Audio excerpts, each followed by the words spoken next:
नमस्कार, मैं माइकल राजभर और आप देख रहे हैं जनता तक बलिया। मेरे प्यारे दोस्त, मेरे प्यारे साथी, अगर आप उत्तर प्रदेश के किसी भी जनपद से हैं तो मैं आपको बताना चाहूंगा कि आज कक्षा 10वीं का सोशल साइंस का पेपर था। अगर आपका कोड मेरे पास में पेपर है, मैं उसमें से देख के बोल रहा हूं कि आज का जो पेपर का कोड मैं सॉल्यूशन के रूप में दे रहा हूं सोशल साइंस का कक्षा 10वीं का, तो 825 GR 825 GR अगर आपका कक्षा 10वीं का सोशल साइंस का पेपर है, फिर मैं एक बार कोड दोहरा रहा हूं 825 GR अगर आपका कोड ये है सोशल साइंस का आज के पेपर का, तो मैं इसका सभी बहुविकल्पीय आपके सामने बता रहा हूं कि किसका कौन सा आंसर सही है, कौन सा ऑप्शन सही है। अगर आप उत्तर प्रदेश के किसी भी जिले से हैं तो आप अपने जिले और गांव का नाम बताएं और कमेंट बॉक्स में चेक करने के बाद ये भी बताएं कि आपका कौन सा विकल्प सही है, आपका कितना विकल्प सही है और आपने अपने से कितना किया है, और मेरे वीडियो को देखने के बाद आपको कितना पता चला है कि कितना आपसे गलतियां हुई है। तो हम स्टार्ट करते हैं इस पेपर को। 70 नंबर का पेपर है, 3 घंटा 15 मिनट का समय है, जिसमें 20 बहुविकल्पीय है। इन 20 बहुविकल्पियों को हम लोग लाइन बाय लाइन करके देखेंगे, लेकिन कितना आपका सही है कमेंट करना ना भूलें। 20 में से आपने अपने से कितना सही कर लिया है, इसकी जानकारी आप मुझे कमेंट बॉक्स में देंगे। उत्तर प्रदेश के किस जिले के किस गांव से हैं, इसकी भी जानकारी आप देंगे। ध्यान से देखते हैं, यही आज का पेपर था कक्षा 10वीं का सोशल साइंस का। 3 घंटे 15 मिनट का पेपर है, 2026 का है, सोशल साइंस का है। 17 नंबर का क्वेश्चन है, 825 GR कोड है इस पेपर का और 16 पेज का ये पेपर है।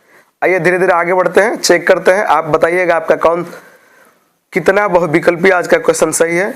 बड़ी भ्रम की स्थिति है बच्चों में, इसलिए मैंने सोचा कि चलो हल कर देते हैं। आइए, मैंने बिल्कुल हल करने के बाद आपके सामने इसको प्रस्तुत कर रहा हूं। चलिए, मल्टीपल चॉइस क्वेश्चन शुरू हो रहा है। पहला क्वेश्चन आपके सामने कहा है कि नीचे दिए गए प्रश्नों के प्रत्येक प्रश्न के 4 विकल्प दिए गए हैं, सही विकल्प चुनकर उसे ओमार उत्तर पत्रक में चिन्हित कीजिए। पहला क्वेश्चन आपके बीच में है, निम्नलिखित में से किसने स्वराज पार्टी की स्थापना की? ऑप्शन है पंडित जवाहरलाल नेहरू, लाला लाजपत राय, सरदार वल्लभ भाई पटेल, बिपिन चंद्र पाल, जवाहरलाल नेहरू और सुभाष चंद्र बोस, CR दास और मोतीलाल नेहरू।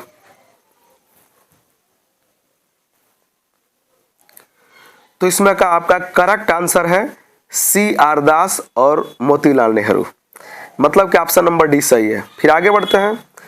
अगला क्वेश्चन है दूसरा नंबर कि गांधी जी ने नमक यात्रा क्यों की? 4 ऑप्शन है। नमक पर सरकार का एकाधिकार था, अमीर और गरीब सभी नमक का प्रयोग करते थे, नमक भोजन का मुख्य अंश था, नमक पर लगे कर को समाप्त करना चाहते थे। इसमें से ऑप्शन नंबर बी सही है, अमीर और गरीब व्यक्ति सभी नमक का प्रयोग करते थे। तीसरा क्वेश्चन है, 1929 की महामंदी का प्रमुख कारण क्या था? और 4 ऑप्शन है। कृषि क्षेत्र में अति उत्पादन, कृषि क्षेत्र में न्यून उत्पादन, बेरोजगारी, प्रमुख बैंकों का धराशायी होना, और इसमें से ऑप्शन नंबर तीसरा का ऑप्शन सही है, डी नंबर, प्रमुख बैंकों का धराशायी होना। आगे बढ़ते हैं, क्वेश्चन नंबर 4 पे आते हैं। क्वेश्चन नंबर 4 है, कांग्रेस के किस अधिवेशन में असहयोग आंदोलन का प्रस्ताव पास हुआ था? मद्रास अधिवेशन 1927, लाहौर अधिवेशन 1929, नागपुर अधिवेशन 1920, कोलकाता अधिवेशन 1920, और सही आंसर है विकल्प नंबर सी, नागपुर अधिवेशन 1920। क्वेश्चन नंबर 5 है, दलित वर्ग एसोसिएशन की स्थापना किसने की थी? ये तो बहुत आसान है, क्योंकि अक्सर दलितों के लिए अगर किसी ने किया है तो डॉक्टर भीमराव अम्बेडकर ने किया था, आसानी से इसे आप पकड़ सकते थे। तो क्वेश्चन नंबर 5 है कि दलित वर्ग एसोसिएशन की स्थापना किसने की? पहला ऑप्शन है ज्योतिबा फूले, दूसरा BR अम्बेडकर, तीसरा MK गांधी और चौथा पंडित जवाहरलाल नेहरू, और करेक्ट आंसर है बी नंबर, विकल्प सही है, BR अम्बेडकर। आगे बढ़ते हैं क्वेश्चन नंबर 5 पे। क्वेश्चन नंबर 5 बहुत शानदार है, लेकिन इसे अगर आप पढ़े होंगे तब कर पाएंगे। भारत में क्वेश्चन नंबर 6, भारत में सत्ता के विकेंद्रीकरण संबंधी संविधान संशोधन अधिनियम 1992 का निम्नलिखित में से कौन सा एक सकारात्मक परिणाम है?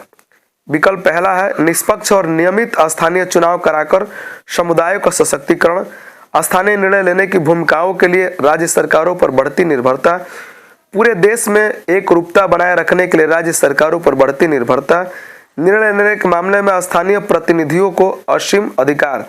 और करेक्ट ऑप्शन है पहला, ए नंबर ऑप्शन सही है। छठवां का निष्पक्ष और नियमित स्थानीय चुनाव कराकर समुदायों का सशक्तिकरण। क्वेश्चन नंबर 7 की ओर बढ़ेंगे। क्वेश्चन नंबर 7 है, चूंकि भरने के लिए ना ऑप्शन जो था वो एक ही बच्चों को मिला था, लेकिन आप भरना चाहेंगे तो ध्यान से देखिए, इस क्वेश्चन को मैंने सही बताया है और जो मैं मुंह से बोल रहा हूं उसे आप सही समझिएगा, क्योंकि किसी बच्चे का पेपर है, हो सकता है वो गलत टिक लगा दिया हो, लेकिन मैं जो बोल रहा हूं उसे सुनिए और उसे समझिए। 7वां क्वेश्चन है कि स्तंभ पहला का स्तंभ दूसरा से मिलान कीजिए और सही विकल्प का चयन कीजिए। जैसे ए में है संघ सूची, तो संघ सूची का मिलान आपको दूसरा से करना है। विदेशी मामले, संघ सूची में विदेशी मामले आते हैं। बी में है राज्य सूची, और राज्य सूची में देखिए इसमें लड़का गलत मिलाया है ना, लेकिन बी नंबर में राज्य सूची में आता है। इन विकल्पों पे अगर एक नजर डाल ले तब इन विकल्पों में से राज्य सूची में अगर मैं मिलान करूं तो थर्ड नंबर होगा कृषि आता है। तीसरा है समीपवर्ती सूची, समीपवर्ती सूची में सी नंबर है समीपवर्ती सूची, और समीपवर्ती सूची में विवाह आता है, तो आप सी को मिला सकते हैं ए से। इसमें से मिलान को मत देखिए कि मिलान गलत किया गया है, लेकिन जो मैं मुंह से बोल रहा हूं वो सही है। सी को आप किससे मिलाएंगे, तो सी को आप मिलाएंगे पहला वाला से, विवाह से। और डी नंबर है बाकी बच्चे विषय, तो डी नंबर के लिए तो चौथा बचा ही है सॉफ्टवेयर। एक बार और बोल देते हैं, ए का मिलान आपको करना है दूसरा से, विदेशी मामले जिसने मिलाया वो सही मिला है पहला वाला, लेकिन बी वाला राज्य सूची है, इसका मिलान आपको करना है तीसरा से, कृषि से। और समीपवर्ती सूची है, इसका मिलान आपको करना है पहला से, विवाह से। और बाकी बचे जो विषय है डी नंबर को मिलान करना है सॉफ्टवेयर से, चौथा से। चौथा को चौथा से मिला दीजिएगा। आगे बढ़ते हैं क्वेश्चन नंबर 8 पर। सामुदायिक सरकार से क्या तात्पर्य है? पहला ऑप्शन है जब पूरा समाज मिलकर शासन का संचालन करता हो। दूसरा ऑप्शन है बी जब सत्ता का बंटवारा विभिन्न सामाजिक समूहों में हो। सी ऑप्शन है कि बहुल कार्यपालिका वाली सरकार हो। और डी ऑप्शन है मंत्रियों की सामूहिक जिम्मेदार वाली सरकार हो। और करेक्ट आंसर है बी जब सत्ता का बंटवारा विभिन्न सामाजिक समूहों में हो। तो इसमें 8वां का विकल्प बी सही है। आगे बढ़ते हैं 9 नंबर क्वेश्चन पे। निम्नलिखित में से कौन सा राजनीतिक दलों का कार्य नहीं है? जनमत तैयार करना ये तो राजनीतिक दल का काम है। सरकार बनाना और चलाना राजनीतिक दल का काम है। चुनाव लड़ना राजनीतिक दल का काम है। कानून को लागू करना ये राजनीतिक दल का काम नहीं है। तो करेक्ट आंसर है डी, कानून को लागू करना है। आगे बढ़ते हैं क्वेश्चन नंबर 10 पे पहुंचते हैं। अब आपके सामने है क्वेश्चन नंबर 10। ध्यान दीजिए, क्वेश्चन नंबर 10 है नीचे लोकतांत्रिक व्यवस्था के मूल्यांकन के कुछ विकल्प दिए गए हैं, उनमें एक संबंधित नहीं है, उसका पता लगाइए। मुझे पता लगाना है कि लोकतांत्रिक व्यवस्था के मूल्यांकन का जो विकल्प दिया है उसमें एक कौन संबंधित नहीं है। नागरिकों की गरिमा को बढ़ाता है, ऑप्शन पहला। विपक्षी राजनीतिक दलों की मांगों पर विचार नहीं करता है। नागरिकों में समानता की भावना विकसित करता है। निर्णय लेने की क्षमता विकसित करता है। ऑप्शन नंबर बी सही है, विपक्षी राजनीतिक दलों की मांगों पर विचार नहीं करता है, करता है, याद रखिएगा। तो कारण उससे संबंधित नहीं है, तो विपक्षी राजनीतिक दलों की मांगों पर विचार नहीं करता है, ये ऑप्शन सही हो जाएगा। तो 10वां का ऑप्शन नंबर 20 सही है। आगे बढ़ते हैं क्वेश्चन नंबर 11 को लेकर के। निम्न में से कौन सा कारण मृदा के अपरदन के लिए उत्तरदायी नहीं है? वनोन्मूलन, निर्माण, खनन, कृषि। करेक्ट आंसर है निर्माण। आगे बढ़ते हैं, जल संरक्षण क्या होता है? पहला ऑप्शन है घरों में पानी व्यर्थ न करना, नहर बनाना, वर्षा जल को एकत्रित करना, भूमिगत जल की सुरक्षा। पढ़ेंगे तो चारों विकल्प आपको सही नजर आएगा, लेकिन करेक्ट आंसर है कि जल संरक्षण उसको बोलते हैं वर्षा के जल को जब एकत्रित किया जाता है, तो ऑप्शन नंबर सी सही है, वर्षा जल को एकत्रित करना। आगे बढ़ते हैं, क्वेश्चन नंबर 13 पे पहुंचते हैं। क्वेश्चन नंबर 13 है, निम्न में से एक मोटा अनाज नहीं है, गेहूं, ज्वार, बाजरा, मक्का। भाई साहब देखने में गेहूं मोटा अनाज लगता है, लेकिन ये मोटा अनाज में नहीं आता है, तो option number A correct answer है कि गेहूं मोटा अनाज नहीं है। 13वां का ऑप्शन ए सही है। आगे बढ़ते हैं, क्वेश्चन नंबर 14 पे, रिक्त स्थान भरना है। कह रहा कि खाली स्थान दिया, स्पेस दिया है, आगे लिखा है कि स्थानों को वायु परिवहन द्वारा सुगमता से पार किया जा सकता है। ऑप्शन ए घने जंगल, बी समुद्र, सी ऊंचे पर्वत, उपरोक्त सभी। इसको मैंने बहुत समझा और इसमें से ऑप्शन सभी सही है, उपरोक्त सभी भर देंगे इसमें। 14वां का विकल्प डी नंबर सही है। 15 पे आते हैं, निम्न में से एक ऊर्जा का परंपरागत साधन स्रोत नहीं है, कोयला, पवन, बायोगैस, परमाणु शक्ति। देखिए इसमें थोड़ा सा विरोधाभास है, क्योंकि इसमें पवन और बायोगैस दोनों करेक्ट आंसर है। इसमें 15 वाला में ध्यान से देखिए, कब पूछ रहा है कि एक ऊर्जा का परंपरागत साधन स्रोत नहीं है, कोयला, पवन, बायोगैस, परमाणु शक्ति। अगर आपने बायोगैस पर लगा दिया है तो भी सही है, अगर आपने पवन पर लगा दिया है तो भी सही है। माने अगर सच में कहा जाए तो इसमें ऑप्शन बी और सी दोनों सही है, लेकिन आपका ऑप्शन नंबर सी बिल्कुल करेक्ट है। तो 15वां का ऑप्शन नंबर सी।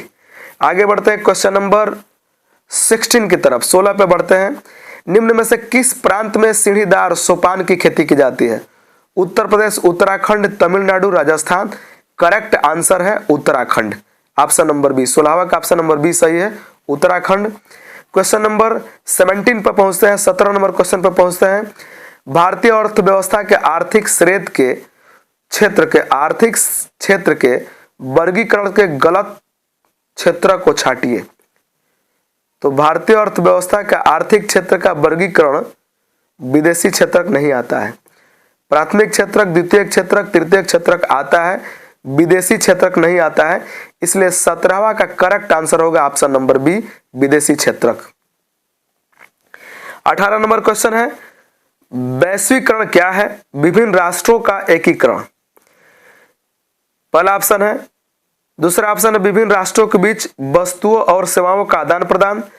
तीसरा है विभिन्न राष्ट्रों के बीच निवेश तथा औद्योगिकी का विकास। और ऑप्शन नंबर डी, वैश्विक कारण क्या है? मेरे बच्चे आप विकल्प नंबर ए पढ़िए, बी पढ़िए, सी पढ़िए, आपको तीनों का तीनों विकल्प सही नजर आ रहा है। तो ऑप्शन नंबर डी इसका करेक्ट आंसर है। 18 नंबर का वैश्वीकरण के लिए उपरोक्त सभी सही है, ऑप्शन नंबर डी ऑप्शन 18वां का सही है। आगे बढ़ते हैं क्वेश्चन नंबर 19 और 20 को लेकर के। तो क्वेश्चन नंबर 19 है कि निम्नलिखित में से खनिज आधारित उद्योग को छाटिए। कपड़ा उद्योग, वनस्पति तेल उद्योग, चमड़ी उद्योग, लोहा तथा इस्पात। देखने से भी लग रहा है कि ऑप्शन नंबर डी सही है, लोहा तथा इस्पात। तो 19 नंबर का ऑप्शन नंबर डी सही है, लोहा तथा इस्पात। और 20 नंबर आखिरी बहुविकल्पीय क्वेश्चन, रिक्त स्थान भरिए। एक राष्ट्र के अंतरराष्ट्रीय व्यापार की प्रगति उसके गैप है, सूचक होती है, पिछड़ेपन का, आर्थिक वैभव का, कृषि पर निर्भरता का, दूसरे राष्ट्रों पर निर्भरता का। करेक्ट आंसर है आर्थिक वैभव का।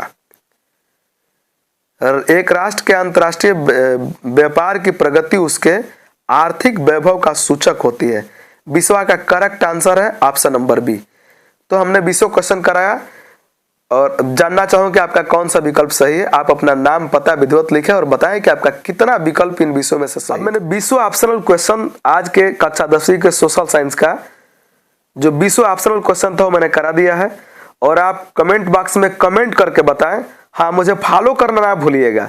उत्तर प्रदेश के किसी भी जिले से अगर आप मुझे देख रहे हैं तो मैं रोज का रोज आपको बहुविकल्पीय दे दूंगा। आप मुझे फॉलो करना ना भूलें और देखिए कि आपका कितना बहुविकल्पीय सही होता है। बहुविकल्पीय यहाँ से चेक कराने के पीछे लॉजिक है। लॉजिक ये है कि देखिए 180 नंबर तो आपको स्कूल वाले दे रहे हैं और 20-20 नंबर का 6 पेपर में आएगा, तो 20 छक्का 120, माने अगर इसको जोड़ दिया जाए 180 में तो 300 नंबर आपको आसानी से मिल जाएगा। तो रोज का रोज चेक कीजिए हर पेपर के दिन कि कौन सा आपका विकल्प सही है और कितना सही है। आधा तो अंदाजा आप यहीं से लगा देंगे कि आप टॉपर की लिस्ट में है कि नहीं। Thank you.